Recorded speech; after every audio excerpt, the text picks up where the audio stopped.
क्योंकि आज मुलाकात का दिन था कोट लखपत जेल में। उसकी अंदरूनी कहानी ये सामने आई है कि नवाज शरीफ ने पंजाब में जो पार्टी है उसको निचली सतह पर फाल करने की हिदायत भी कर दी है और ये जो टास्क है वो राना सनाउल्लाह साहब को सौंप दिया गया है। नवाज शरीफ साहब ने ये कहा कि जल्द से जल्द पंजाब में पार्टी की तंजीम साजी के अमल को यकीनी बनाना है। उन्होंने भी ये भी कहा कि पार्टी से जो मुखलिस हैं लोग उनको आला ओहदे दिए जाएंगे। उनको बताया गया कि कुछ पुराने लोग हैं जो आपके पास वापस आना चाहते हैं, तो उन्होंने कहा लोटों की हमारे पास कोई जगह नहीं, क्योंकि इन्हीं लोटों ने हमारे जो पार्टी है उसको ख़राब भी किया। बल्कि उन्होंने ये भी कहा कि ओहदा देते वक्त किसी की सिफारिश ना माने, मेरे भी ना माने, किसी की ना माने। ये मियाँ नवाज शरीफ साहब ने हिदायत जारी कर दी हैं। साथ ही साथ उन्होंने ये भी कहा कि मैं मुल्क का वज़ीर आज़म रहा 3 बार, लेकिन एक देरे की मुझ पर करप्शन साबित नहीं हुई। एक शख्स ने मुझसे आकर कहा कि जो पार्टी छोड़ गए हैं उन्हें वापस बुला लें। अब होगा क्या? नून लीग क्या सोच के बैठी हुई है? क्या एहतजाज होगा या फिर हुकूमत को गिराने की लिए कोई हिकमत अमली अपनाएगी? इस तमाम सूरत पर हम बात करेंगे, लेकिन आपको पहले दिखा देते हैं कि शाहिद खान अब्बासी साहब ने और राना सनाउल्लाह ने क्या कहा। आइए देखते हैं। ये तो मानो ना कि ये तुम्हारी पॉलिसियों की वजह से ये सारा कुछ हो रहा है। ये मुल्क जिस सूरत हाल से 2-4 हो रहा है, ये इस नाअहल टोले की गलत इकॉनमी की पॉलिसीज़ हैं। इन्होंने मुल्क को IMF के पास गिरवी रख दिया है। इन्होंने स्टेट बैंक के ऊपर IMF बैठा दिया है। मैं तो ये कहता हूँ कि नालायक आज़म और पाकिस्तान जो है ये इकट्ठे नहीं चल सकते। अवाम की मुश्किलात दूर करने के लिए हम अपने इख्तलाफात एक साइड पर रख के एक मुश्तरका अपोजिशन का लाएमल इंशाल्लाह तैयार करेंगे। अंदर लाएमल होगा मुश्तरका अपोजिशन का, उसमें अगर हुकूमत को गिराने वाली बात हुई तो वो भी होगी। एहतजाज हुआ, जो भी तरीका हुआ, मकसद हसूल इक़्तिदार नहीं है, मकसद मुल्क के मसाइल का हल है और अवाम की तकलीफ को ख़त्म करना है। मकसद हुसूल इक़्तिदार नहीं है, मकसद मसाइल का हल है, मकसद आवाम को मुश्किलात से निकालना है। लेकिन अगर इसकी हुकूमत गिरानी पड़ी तो उस पर भी गौर करेंगे। ये वही खान अब्बासी साहब हैं जिन्होंने प्रेस कॉन्फ्रेंस में कहा था कि मकसद इस प्रेस कॉन्फ्रेंस का और आगे APC का हरगिज़ हुकूमत को गिराना नहीं है, मकसद सिर्फ और सिर्फ मसाइल का हल निकालना है। इस गिरती हुई मईशत को जिसको हुकूमत नहीं संभाल पा रही, अपोजिशन को संभालना है और आवाम को इन मसाइल से निकालना है।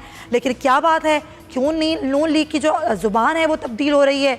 और क्या अब ये जो एक पॉइंट ऑफ व्यू है या फिर जो हिकमत अमली है वो भी तब्दील होती नज़र आ रही है? इस इशू पर हम बात करेंगे। शौकत बसर साहब पाकिस्तान तहरीक-ए-इंसाफ से हमें ज्वाइन कर चुके हैं। बहुत शुक्रिया बसर साहब आपका भी। PJ मीर साहब आगे जाके हमें ज्वाइन कर लेंगे और मोहम्मद ज़ुबैर साहब नून लीग से हमारे साथ मौजूद होंगे। लेकिन बसर साहब आपसे गुफ्तगू आगाज़ करते हैं।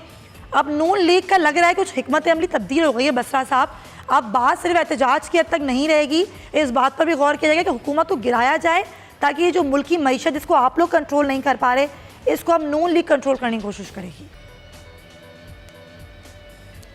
देखें सुमैया, नून लीग समेत अपोजिशन के पास वक्त कम है और मुकाबला सख्त है।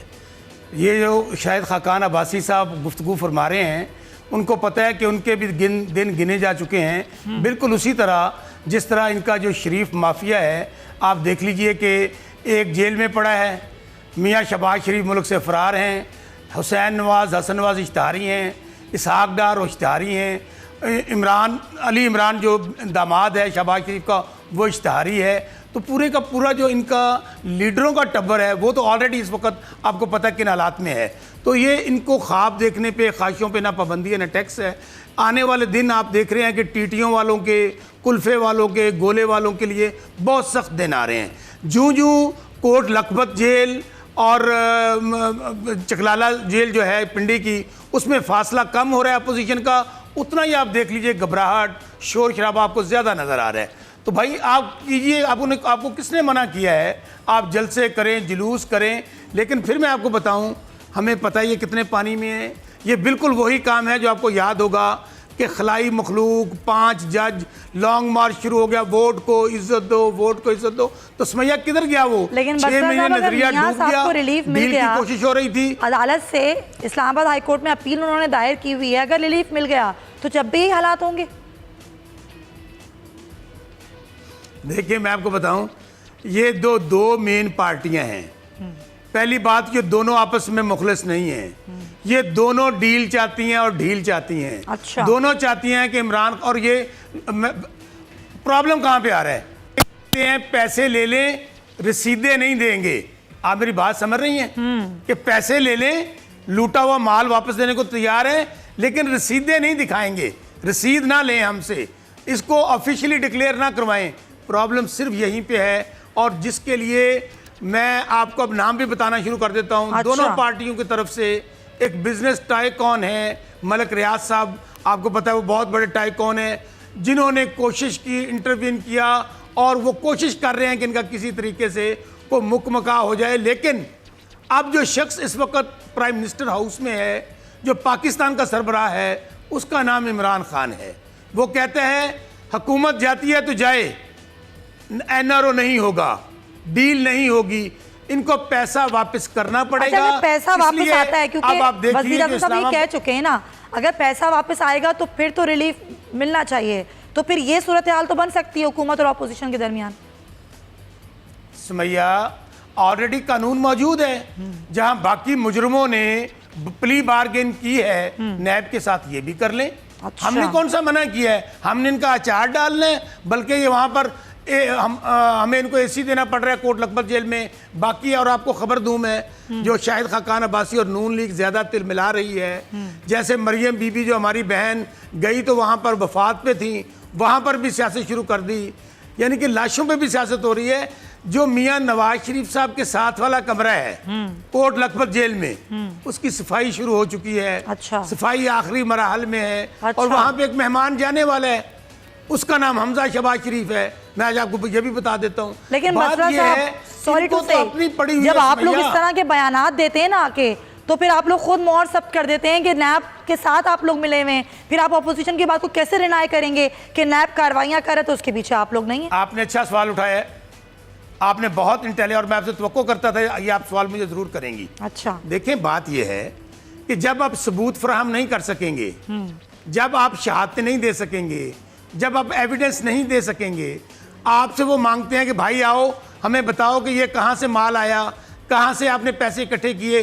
तो आपको पता है कि इनके बड़े भाई सलमान शहबाज ने किया, उसने कहा कि कल आ जाऊंगा, वो रात के अंधेरे में पतली गली से बाहर निकल गए। चलें, पॉइंट टेकन। हमजा शहबाज के पास भी अभी तक उनके पास कोई सबूत, बिल्कुल कोई सही। डॉक्यूमेंट मौजूद नहीं है, तो जाहिर है फिर जेल मुकद्दर इनका है ही है। चलें ठीक है, फिर भी मैं कहूँगी आपको बसरा साहब कि थोड़ा सा मोहतात आप लोग हो जाएं बयानात में। जो कार्रवाइयाँ करनी है वो इदारों को करने दें, इदारों को अपना काम करने दें।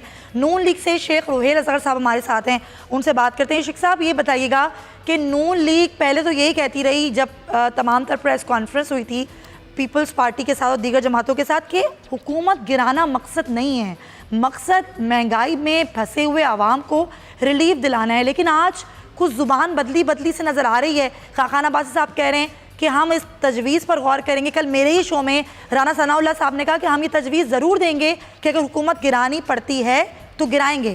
क्या हिकमत अमली क्या है नून लीग की? मैं खत्मी राय तो कोई नहीं दे सकता, इसलिए कि पॉलिसी मेकर्स जो होते हैं वो पॉलिसी बनाते हैं। हम लोग तो सिर्फ ये है कि मैं आपको अपने व्यूज बता सकता हूँ जी, इसमें कोई हर्ज नहीं है। ऑपोजिशन जब देखती है कि बहुत सारे मामला गलत समझ जा रहे हैं, इस वक्त मैं नहीं कहता आप चले जाइए, बाजारों में चले जाइए, गलियों में चले जाइए, आप किसी सरमाएदार के पास चले जाइए, कारखानेदार के पास चले जाइए, हर किसी के हाल और हालात जो दुरुस्त नहीं है। और इस सूरत हाल को सामने जब आप रखेंगे तो अगर ऑपोजिशन उस पर बात नहीं करेगी तो मेरा लगे मुजरमाना फेल है। और ऑपोजिशन को इसमें आपने इनपुट तो डालनी पड़ी है। अब उसमें हुकूमत गिराना मकसद शायद नहीं है, हुकूमत की सिम दुरुस्त करना मकसद है। अच्छा, मैं आपको सिर्फ एक छोटी सी आपको याद करवा देता हूँ। आसिफ अली जरदारी साहब जो साबिक सदर भी हैं, पाकिस्तान पीपल्स पार्टी के रहनुमा भी हैं, उन्होंने अपनी तकरीर में बहुत शुरू में उन्होंने अपनी तकरीर में अपनी हमायत का भी ऐलान किया था और अपने पेशकश की थी कि पीपल्स पार्टी हुकूमत के साथ मिलकर क्राइसिस का सामना करने को तैयार है। बिल्कुल ऐसे। मैं नहीं, फिर ऑपोजिशन लीडर ने शहबाज शरीफ साहब ने भी इसी किस्म के बयान दिए थे। लेकिन अल्लाह अमान जो मतलब मैं क्या कहूँ, मुझे कहना भी नहीं चाहिए, और मुझे इस किस्म के अल्फाज इस्तेमाल करने से पहले बहुत दफ़ा सोचना पड़ता है कि मैं क्यों ऐसे अल्फाज इस्तेमाल करूँ, अल्फाज का ज़िया करूँ। उसमें बहुत सारे लोगों ने हुकूमत के लोगों ने मजाक उड़ाया, हंसी उड़ाई, उस पर तंज किया, अजीब वगरीब उसने अल्फाज कहे। तो फिर आप क्या समझते हैं उसके सुनने के बाद या उन अल्फाज को सुनने के बाद या उस किस्म के हालात को सुनने के बाद, तो कोई भी होता, वो ये जरूरी आसफ जरदारी हो या शहबाज शरीफ साहब हो, कोई भी हो, उनका मकसद ही यही बनता था कि वो फिर बैकफुट पे चले जाते, और ऐसा ही हुआ और देखते रहे। अच्छा, अब मुझे ये समझ नहीं आई, जो मैं समझ पाया हूँ, एक अफ्तारी थी जिसमें मुख्तलिफ लोगों को बुलाया गया, तो वो जितने ऑपोजिशन बेंचेस पे बैठते थे उनको बुलाया। हालांकि ये काम तो हुकूमत का था कि अफ्तारी का बंदोबस्त करते, और उस अफ्तारी में क्रॉस द बोर्ड सबको, मुख्तलिफ सियासी जमातों को, चाहे भले वो अपोजिशन की होती, चाहे वो हुकूमत की होती, चाहे वो अलाइज की होती, बुलाते, अपना ज़र्फ दिखाते। अब जो ना आता तो वो उसका अपना ज़र्फ होता, लेकिन वो ऐसा नहीं किया। ऑपोजिशन ने पहल की, ऑपोजिशन ने अपनी पूरी ऑपोजिशन सियासी जमातों की एक तारीख का इंतज़ाम किया, उसमें सब बुलाया। और मेरे ख्याल में वहाँ पे मैं जो समझता हूँ अलामिया जो जारी किया गया, या जो कंबाइन जो थी स्टेटमेंट, उसमें किसी किस्म का कोई ऐसा, हाँ ये जरूरी है, अब जब ऑपोजिशन इकट्ठी होगी तो वो लामहला सुई गैस के बिलों की बात करेगी। लेकिन शेख साहब, यहाँ पर एक सवाल उठ रहा है, जरा आप मेरा सवाल ले लें। जो 9 माह पहले ऑपोजिशन नहीं कर पाई, अब ऑपोजिशन इतनी तगड़ी कैसे हो गई है कि हुकूमत की सिम को दुरुस्त कर लेगी? अगर गिराएगी भी नहीं तो महंगाई कंट्रोल हो जाएगी। मैं आपको गुजारिश करता हूँ, देखिए आपने मैंने पहले भी आपको कहा, आपने एक अपने आप को पेश किया कि आइए बैठ के मिल के बैठ के इसको दुरुस्त कर लेते हैं, सिमत को दुरुस्त कर लें, मामला को दुरुस्त करते हैं। आप नहीं खबरदार, आप पीछे हट जाइए, आपसे तो हम सलाम भी नहीं लेंगे, आप तो बहुत खराब लोग हैं, तो ठीक है, ऑल ओके, ना करें। और जब एक चीज बिल्कुल अपनी हद से इतनी तजावज कर गई कि अब लोग बेचारे बिलबुला उठे, तो फिर ऑपोजिशन उस सूरत में क्या करे? ना बोले, बाहर निकल के एहतजाज ना करे, भाई खुदा के लिए। नहीं, सवाल तो मेरा आपसे ये नहीं है, मेरा सवाल तो आपसे ये कि आपको लग रहा है इस एहतजाज से ऑपोजिशन की सिम दुरुस्त हो जाएगी? जिस चीज के लिए, जिस मकसद के लिए आप लोग एहतजाज करें, सर सवाल सुन लें, हो सकती है, मकसद पूरा हो जाएगा, हो सकती है। अच्छा। अब जाके जैसे आप है, आप अपनी स्किल को इस्तेमाल कीजिए, आप अपने लोगों को इस्तेमाल कीजिए। मैं ये मानने को तैयार नहीं हूँ कि आपके इतने बड़े ग्रुप में कोई ऐसे अकल और शऊर रखने वाले लोग नहीं है जिनको आप इस्तेमाल नहीं कर सकते। बिल्कुल सही, बिल्कुल सही। चुन के जब ऐसे लोगों को लगाएंगे जो कंट्रोवर्शियल हैं, जिनके मतलब आप खुद कहते रहे हैं कि ये नालायक तरीन लोग हैं, इस मुल्क का बेड़ा गर्क करने में इन लोगों का हाथ है, जब आपकी चॉइस ये होगी, जब आप उन लोगों को, जिन लोगों के लिए आपके ख्यालात ये थे, जब ये लगाएंगे, तो आप उनको डिफेंड कैसे करेंगे? डिफेंड कैसे करेंगे? बिल्कुल सही। आप नहीं, आप वो तो ये हरदर्मी की तो आपके पास इलाज नहीं है। हरदर्मी में तो आप कहते चले जाइए, आप उनको डिफेंड भी करेंगे, आप कहेंगे नहीं वो उस वक्त स्लिप ऑफ टंग था, उस वक्त मामला हमारे चूंकि हम ऑपोजिशन में थे, इसलिए वो हमारा हक। चले, ये जो बयानबाजी होती है तो हर जगह होती है, तो खुद आप लोग कहते हैं। चीजें मेरे ख्याल में ये चीजें जो है ना ज्यादा आपको मुश्किल में डाल रही हैं। जो लोग बेकार थे, जो लोग इस काबिल नहीं थे, जो स्किल नहीं थे, आपने उनको चुन के आपने उन लोगों को लगा दिया। ठीक है, मिसाल के तौर पर मैं एक डिपार्टमेंट का हेड आपने एक ऐसे शख्स को लगा दिया जो उसी डिपार्टमेंट का डिफॉल्टर है, तो अब इसमें फिर बातें तो होंगी। अब मैं नहीं करूंगा, फिर और आगे करेगा। मैं अगर नरम अल्फाज में करूंगा कुछ सख्त शेख साहब, बिल्कुल सही शेख रुएल साहब, बहुत बहुत शुक्रिया आपका।